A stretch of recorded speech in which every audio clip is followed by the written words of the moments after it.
Raider Nation? It's your boy, Angry fucking Raider. Welcome to the Angry Raider Show. I'm your host, Angry Raider. Now you're probably wondering what the fuck am I doing and why am I here? Well, you know why I'm here, and I'm smoking because this is something I had to get off my chest, and I needed me a nice L. I usually don't smoke on cam no more, but I needed me a nice L, and I wanted to get this off my chest because I'm pretty sure you want to know what my fucking thoughts and opinion is, and I ain't want to go into Sunday's game and give you my thoughts and opinion on the shit.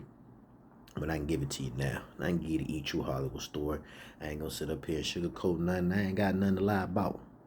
First and foremost, let me just say us Raider fans are delusional. We don't know what the fuck going on. We don't know if we're coming or going. That's one fact right there.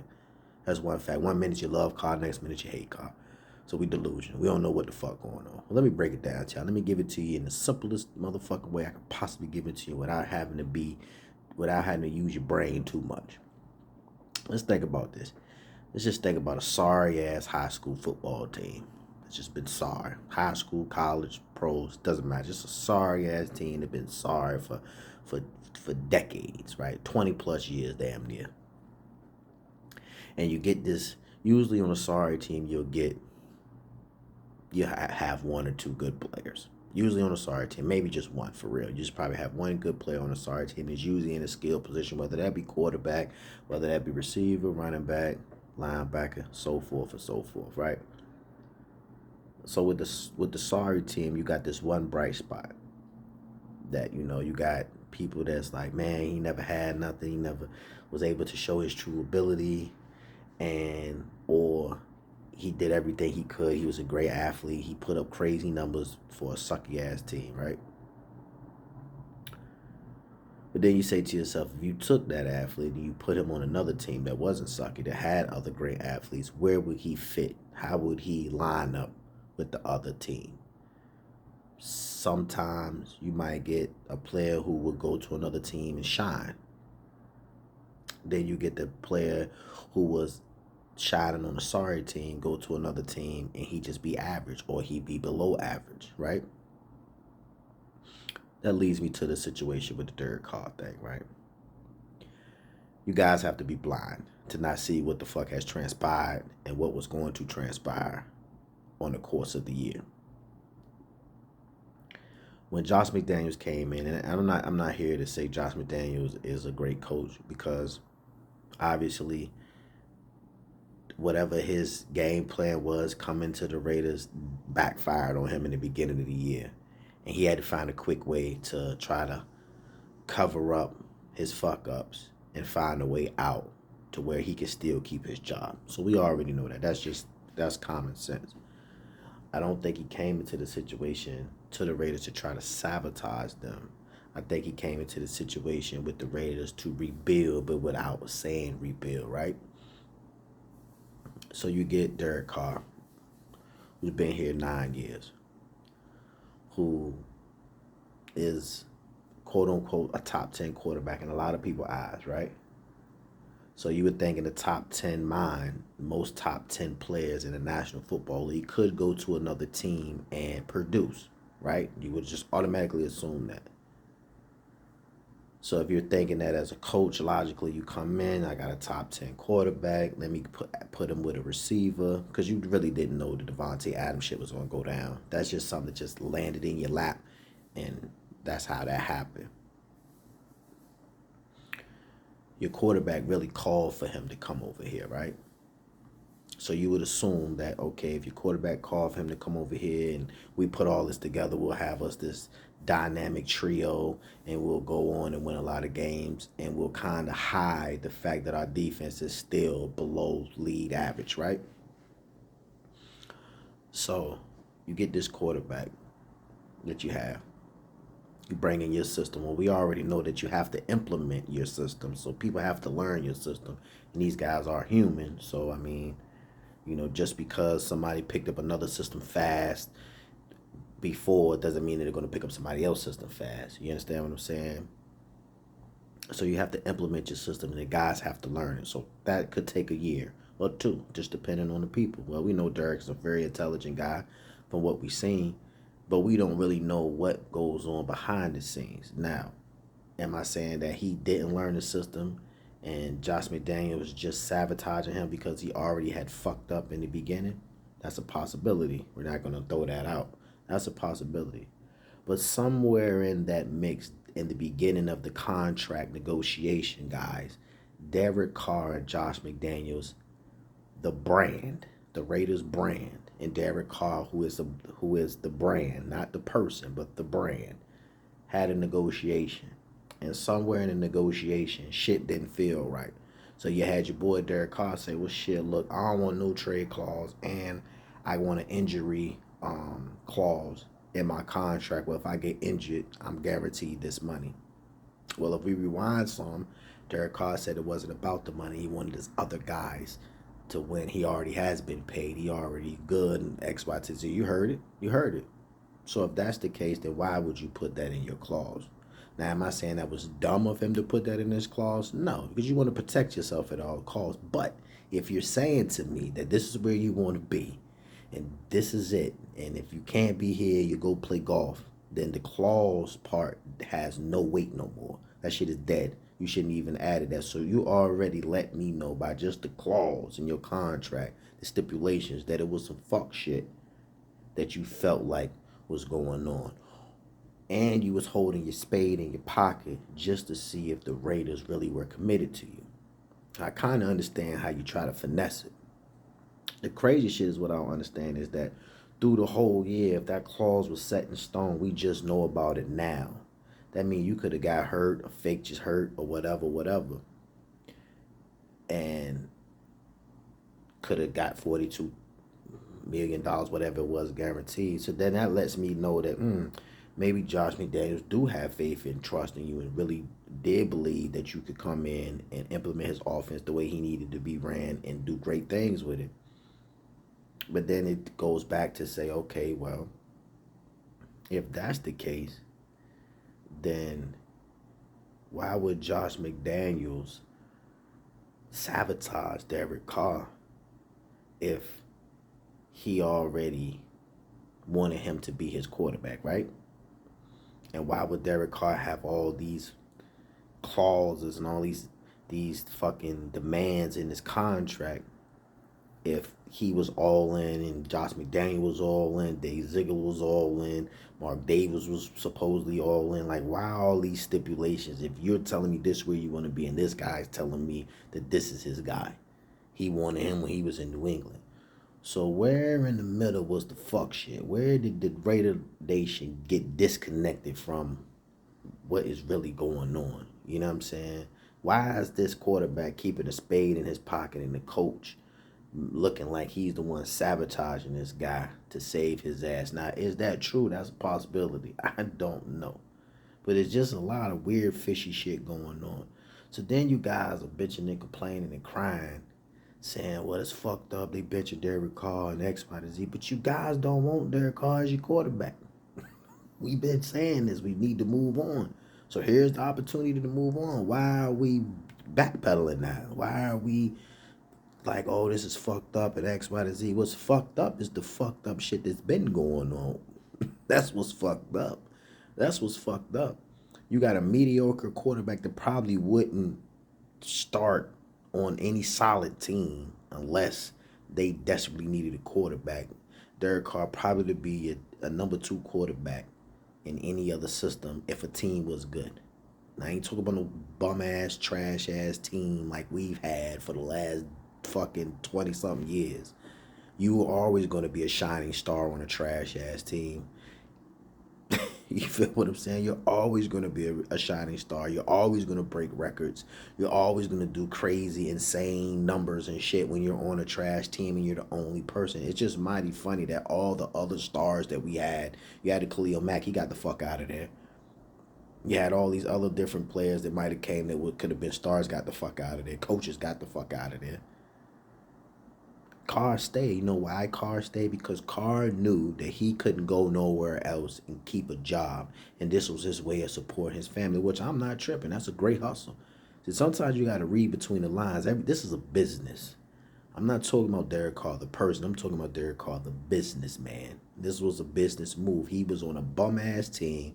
He was able to keep his job because nobody was going to come in and take it.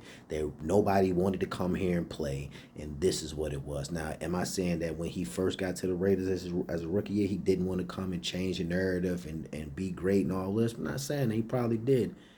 But eventually he started seeing that this shit wasn't going to go nowhere, and this shit was going to always be right here because how management is, how much turnover rates is, how many people come and go, blah, blah, blah, whoop-de-whoop. You already know the stories. And guess what he did? He made an executive move to say, I don't, and grab you by the heart and say, I want to be a Raider. And this is where I want to be. And this is all I want to be. I'll go play golf if you trade me. That's a lie. You will go play golf. But you stayed with us not because you probably did love the Raiders, but because this was the easiest way to keep money flowing into your home and taking care of your family. And it was an easy gig because nobody was going to come take it from you. Now reality has hit. Now you don't want to be a part of the team. Now you go home, you don't want to be a distraction. You don't want to be around. That's weird. That's weird as fuck. People say the owner is the one who told Derek Carr to leave and X, Y, to Z. I mean, there's a lot of weird shit going on, but this has been going on. So I don't understand what's the fucking breaking news about this. You guys been one Carr gone. Some of you guys want him to stay, like you guys are cool with the way shit goes. Sometimes you have to have change. You have to switch shit up from top to bottom. I'm not saying Josh McDaniels is the savior of the Raiders. I'm just saying this is a business and they did business moves. Carr was a business. He did business moves to stay a Raider quarterback for how long he stayed.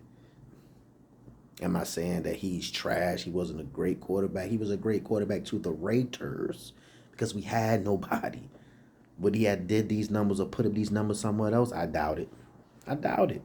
I doubt it. I watched 9 years, bro. I doubt it. You watched 9 years. Would I say he'd have been a solid number 2? For sure.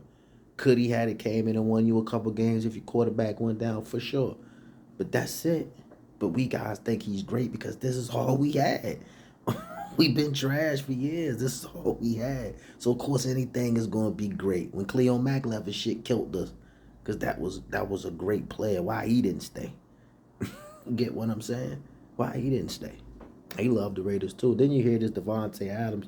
People say, oh, Adams didn't come for Carr. He came because it was family and all of this, and Adams said he came for family and all this. Now all of a sudden your boy get benched. He's the real reason why you're here. That's crazy. So you really didn't come to be with your grandparents to come see you play and your family closer and all. I mean, that was part of it. But you made it seem like that was what it was. And now that's not what it was. Carr was the reason why you came. So now you're basically saying after this, you're out. 1 year, good receiver, he gone. So now it looks like, oh, you see how this shit go? Like, this shit is just, I don't want nobody like this with the Raiders. I don't want no people playing with my team like this. It's bad enough we suck and we've been going through all the bullshit and the fuckery. I don't want to play no game like this. I understand it's a business. I see how this shit go. But at the same time, like, when is enough, Raider Nation? When is enough? When we going to stop playing with the fuck shit and understand the real shit? You know what I'm saying? This is entertainment. This is all this is entertainment. This is entertainment. This is entertainment. You know, I don't get mad at all these new YouTubers that come up here and then start reporting on the Raiders because, you know, this is an easy way to get a bag. I ain't tripping over that. I could care less. I know what it is. You know what it is. You know what I'm saying? It's a business. You know what I'm saying? My point is, you know, 1 minute you don't fuck with the business, the next minute you do. That's just not how we should play the game. Either you fuck with it or you don't. Either you rocking with them or you're not. But to sit here and say the Raiders are sabotaging him and doing all this and all that, you guys are fucking insane. You guys are insane. What are you watching? Sabotage what? Sabotage what? Did you just hear what I said? Something was fishy in the beginning of the negotiations. Something went right in the beginning of the negotiation with all these stipulations in the contract and X, Y to the Z. Something went right. If you really, I'm just going off the words of the man, Derek Carr. That's who I love. This is where I want to be. I love the Raiders. So if that's the case, why all the stipulations? Josh McDaniels, I want Carr. This is what I want.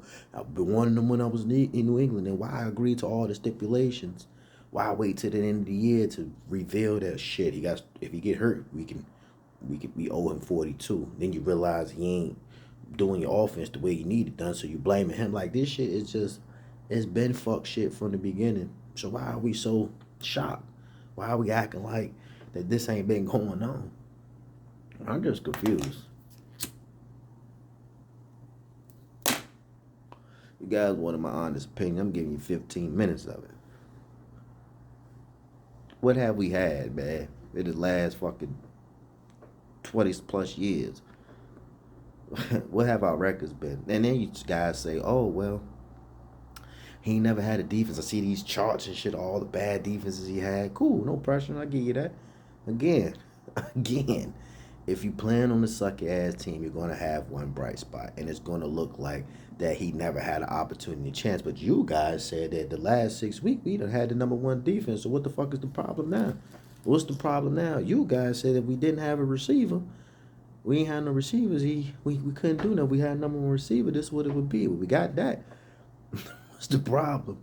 Like, what is the problem, man? What is the fucking problem? Then you say, well, Josh McDaniels play call and all this. Well, shit, I think when goddamn John Gruden got there, we went 4-12. So you got to implement your offense, right? You got to give a guy time enough to understand it. But if the fuck shit was at the door from both parties, then what make y'all think that the quarterback and the coach or the ownership or none of that shit was all going to be here at the end of the year? This was a trial and error. That's why it was stipulations in the contract. This was a trial and error. Neither one of them had faith in neither one of them. Bottom line. Am I saying Derek Carr is a bad person? No, you guys get it twisted. It's just the point of the fact that it's 9 years, man. Y'all want to see something different? You guys is just turning down my man Jerry Stidham. Hell, Jerry Stidham come in and shine. I don't fucking know. Am I saying that's what's going to happen? No. But we would never know if you guys are cool with average play. That's all I'm saying. We got a quarterback that's play average play. And play average play with all the coaches that we done had. But this is the excuse you guys will give. We got too many coaches, too much turnover, X, Y, Z. And a lot of that plays a factor. But a top 10 player, no matter the situation, going to shine regardless on whatever team. He'll go to a 9 out of 10 if he a top 10 player and he knows it's a shit show. He's getting the fuck out of Dodge. Why Carr didn't? Oh, that's right, because he loved the Raiders. And this is where he wants to be. And then why all the stipulations, my brother? Same with Josh McDaniels. You wanted to be here. You want Carr to be here. And then why all the stipulations? So I've been peeping the shit from the beginning, from the door. I was just waiting for it to open up. Now you guys see the shit that's inside. You're not trying to accept it, which is fine. But I understand why, and I understand that you're mad and frustrated. But at the end of the day, man, we've been dealing with this for 20 plus years. And until the upper management get right, until somebody else owns this motherfucker, this is what it's going to be. So just accept it. So it's a rebuilding year. Will Davante be here next year? Probably not. Will Josh Jacobs be here next year? Probably not. Hunter Renfrow and Darren Waller be here. And 9 out of 10, Davante going to want to trade. Because that seems like what it said in the press conference when he got real blunt with it and got the fuck out of there. That's what it seemed like to me. So, damn, my lighter gone.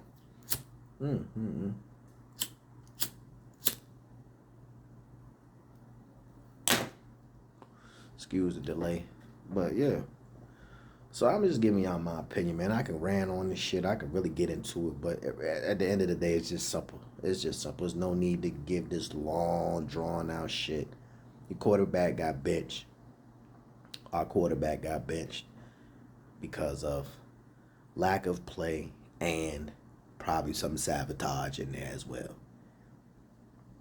But before any of this, it was fuck shit at the door. We just didn't know what was inside, and now we have opened the door and we see the shit. So let's accept it, because we've been accepting everything else as Raider fans. We've been cool with all the other fuck shit. Why not be cool with this? And I don't want to hear, oh, this is how the Raiders do, because this is how they did Marcus Allen. Marcus Allen is way different from fucking Derek Carr. He was great, and he had another elite running back with him. So let's not act like that Yeah, he did get played a little bit, but it's not act like Bo Jackson and Marcus Allen were in the backfield together, man. Like, come on. Somebody gonna have to go. That's just a fact. If you had Aaron Rodgers and fucking Derek Carr, somebody gonna have to go. Somebody gonna have to go. Somebody gonna feel like their talents need to be seen somewhere else. So let's not do that comparison because that's weak as fuck. It's weak as fuck. But yeah, that's my opinion. This your boy and fucking Raiders. Hope y'all had a Merry Christmas. Hope y'all have a Happy New Year. I see y'all at the game, during the game, however, at the end of the game. And we'll just see what's going to happen. Do I expect us to win? Fuck no. But we'll see what's happening. I'm just a real Raider fan. I just want you guys to be the same, man. Stop listening to all the fuck shit and understand that this been going on at the door in the beginning. This is nothing new. It's your boy and fucking Raider. You already know our slogan. Raiders. Raiders. I'm out. Peace.